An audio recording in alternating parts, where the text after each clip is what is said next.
Hello everybody.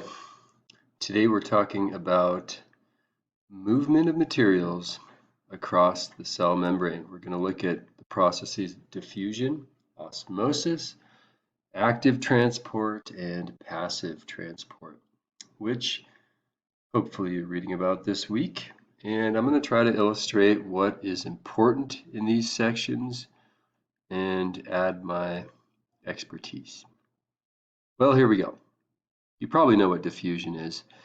But from a scientific perspective, diffusion is when an area of high concentration of a solute leads to an area of low concentration of the solute. What I mean by that is, if we look at this picture of these dyes, we know if we put a drop of food coloring in water, eventually that's going to spread out.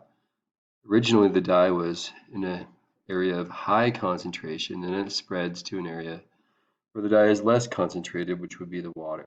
And so materials in solution have a tendency to disperse naturally, and that has to do with the movement of the molecules at the atomic level. So as an example of the process of diffusion, let's say that I had 4 molecules of a solute, something that's dissolved in solution. Those molecules have a tendency to sort of move around, and at the atomic level, everything has motion. And eventually, if we allow these molecules to move, and we provide what's called a semi-permeable barrier. So we have a barrier that where if the solute molecules hit one of these openings, eventually they'll find themselves on the other side of this container. And so this is just really the tendency for things to spread out in a room. And typically this happens with liquids and also with gases. So let's say that somebody opened a can of beans, and that can of beans was spoiled and smelly. And the smell, those molecules of the odor of the beans would be moving around, and if given time, they would spread out in the room. So if we allowed some time to go by, after some time period, we would expect to see 2 molecules of solute on either side of this selectively permeable membrane. And they might move back and forth, and what we call that is dynamic equilibrium. So how does this relate to cells?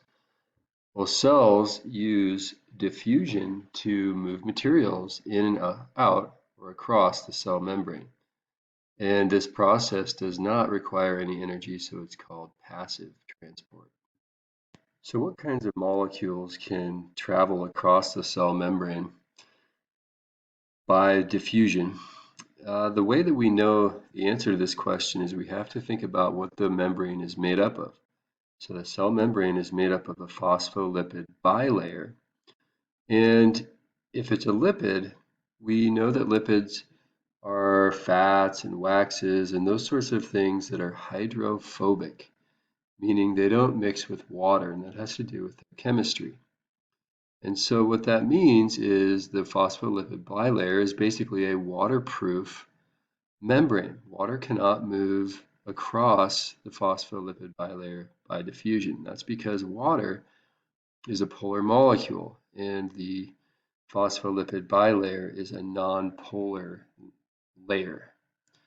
So things that can pass easily or diffuse across the phospholipid bilayer are things that are hydrophobic or nonpolar molecules such as carbon dioxide, oxygen up here. So those things move in and out of the cell easily, and that's really important to do cell respiration. I mean, we are going to need things that are hydrophilic and polar like water to move in and out, but they have to happen only at specific places. For example, ions like calcium they need to move in and out of the cell but can't cross the membrane. So what they do is they cross at specific places called transport proteins. And also for things that are too big to diffuse across the cell. So as you read this section on diffusion, make sure you watch this embedded video here about the process of diffusion. And so in summary, diffusion is important to get material in and out of cells. The cell membrane is selectively permeable, only allowing nonpolar substances through. Polar substances are blocked, such as water. Passive transport is how diffusion operates, and generally speaking, diffusion happens when molecules go from a region of high concentration to a region of low concentration. The next topic I want to talk about is a process called osmosis. Osmosis is a special kind of diffusion where water is what moves and the solute does not. So let me explain a little bit what I have going on here in this picture to help you understand osmosis. So with osmosis, we have a selectively permeable membrane. The W's represent water molecules and the S's represent salt molecules. So with osmosis, this membrane, let's say it does not allow the movement of solute to cross the membrane. So typically, if we would expect diffusion here, we would expect the salt to diffuse from an area of high concentration to a low. But let's say that this membrane doesn't allow the salt to pass through, but does allow the water to move. So what the water is going to do is the water in osmosis moves from an area of low solute concentration to an area of high solute concentration. So you can think of it as being the reverse of diffusion, where the water is what moves. And really what's happening here is the water, as it moves from an area of low solute concentration on the right side to an area of high salt concentration on the left, what it's trying to do is it's trying to make the salt less concentrated. And this will happen pretty often. One example that you'll read about in your CK12 section is a fish. So let's use a fish as an example here. And think about taking a freshwater fish and putting it into some salt water.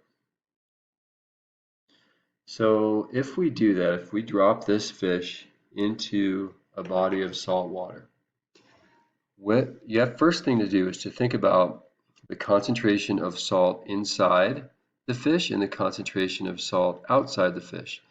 Where is the concentration of the solute, the salt, higher? Well, in this case, it's going to be higher in the body of water here. So water is going to move through the membrane of the fish from an area of low salt concentration to an area of high salt concentration. So water goes from the inside of the fish to the outside of the fish. And basically, the fish dries out and shrivels up and dies. And that's sad for that fish. Oh well. And likewise, the reverse process, if we take a saltwater fish and put it in fresh water, so here's the saltwater fish. The saltwater fish has more salt inside of its body. And so water is going to go from the area of low salt concentration to high. So in this case, the water is going to move into the fish. And what that does to a saltwater fish placed in fresh water will cause the cells to burst, and that will kill it as well. And so both of these fish have adapted mechanisms to survive in the environments that they're in, but when placed in other environments, not so good. And you can experience this if you ever go swimming in the ocean or a body of salt water, is if you spend a lot of time in the water in your cells has a tendency to diffuse from the area of low salt concentration to the area of high salt concentration, the ocean, and it sort of dries your skin out. And so that's a cool application of osmosis. Osmosis can be a little bit tricky because students will get it mixed up with diffusion because two separate things are happening here. So in summary, diffusion is the movement of the solute, like the salt or the sugar or whatever is dissolved in the water. Osmosis is the movement of the solvent, the water itself. They sort of do opposite things. Okay, hopefully that was helpful. I think this was pretty good. You'll also read about active and passive transports in your other sections, and make sure to watch the videos in those sections as well. All right, good luck.